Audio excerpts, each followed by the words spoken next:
I did the devotion every day, prayed over her at night, talked to her like we were sitting there talking. And then our pastor John had a healing scripture. She listened to that every night in the morning and at night, and I listened to it with her as well. And then I printed out every healing scripture that was on that CD and put it all around her room. And then basically with her room, it was pictures of life, of her laughing, playing, smiling, just to show these doctors that she's gonna live. This is Kelia. The Kelia you see laying here, this is the Kelia that you're gonna see from these pictures when she wake up. That day that y'all came to the hospital, how did that?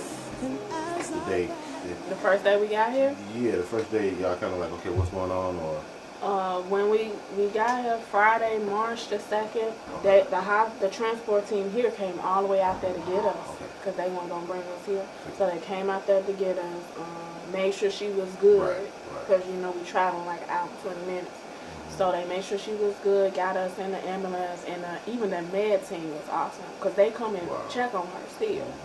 So they was just talking to me, and they had to write the report, and as they were reading the report, they was like, they didn't want to do nothing here. And they read it, and I didn't even have to tell them. They was like, she wasn't going to live.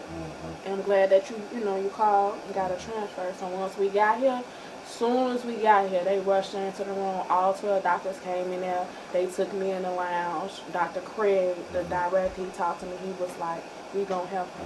We going to help her. And they didn't even know it yet. So the guy at the surgeon at the other hospital, every morning his report was, it's nothing for me to do. That's what he said every morning. It's nothing for me to do. I can't drain any fluid. I can't give her a new lung. It's nothing for me to do. And I'm like, what do you mean it's nothing for you to do? So that 5th day, the director of the floor put me in the office like, if you don't get her the transfer, she's not going to make it. Wow. So when I first met Kelia, she was really sick. But even on all the medications she was on, she was still showing us her spirit. So I knew that I had to get her well so I could meet her. And it's been such a joy watching her go from this sick little girl to thriving. And it's so awesome that she's doing so well and seeing all the progress she's made. And I'm blessed to be a part of her little journey. And I had the joy of meeting Miss Kelia a few weeks ago. And hi, if you're 10 years from now and watching this, I took care of you and you were the cutest little 3-year-old. 3, right? She's 2. She'll be 3 again. Oh, I thought she turned 3 last week. Oh, see, look at me screwing up. You were 2 when I met you, and I thought you just turned 3 and I was a couple weeks off. But I met you, and you were the cutest and very sick. And it was really sad, and you got very, very sick, actually, and we had to put you on a lot of support that we can offer here in the ICU. And it was a really long battle, but you were really tough, and your parents had a lot of faith, and they stayed really strong. And I think everybody fell in love with you and your parents, and it was a real honor to take care of you. And there were some rough patches where we were very nervous, but then you just kept getting better and staying strong.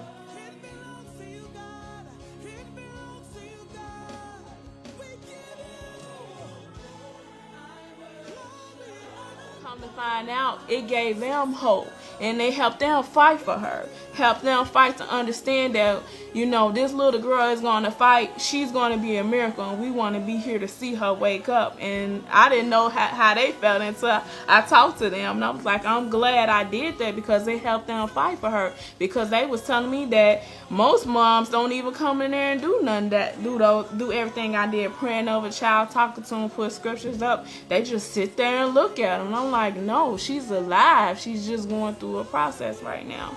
So while we were at the hospital, it was a journey. It took a toll on me mentally, because it's like, okay, I know she's healed, but man, every day was a test. Every day was like, okay, you got to get better, Kelia. You got to get better. We got to get out of here. So back at home, Rito basically had to be Mr. Mom because I was there. So he had to take care of the kids, take them to school, pick them up, daycare, cook, clean, do everything that I would have been doing at home because we had to divide and conquer.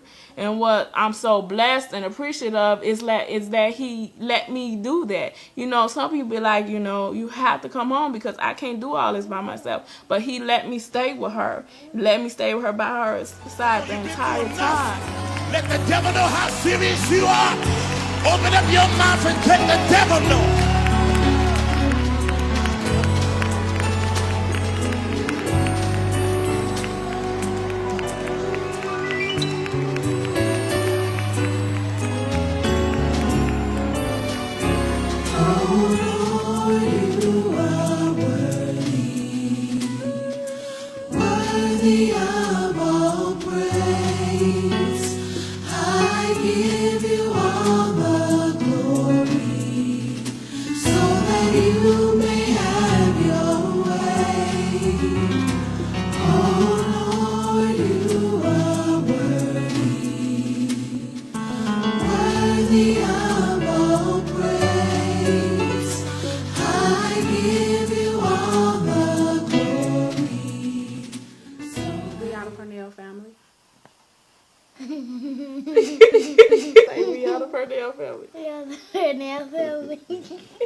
We named her Kelia, which was a great fitting once we found out what it means, which means friend to all and don't judge me.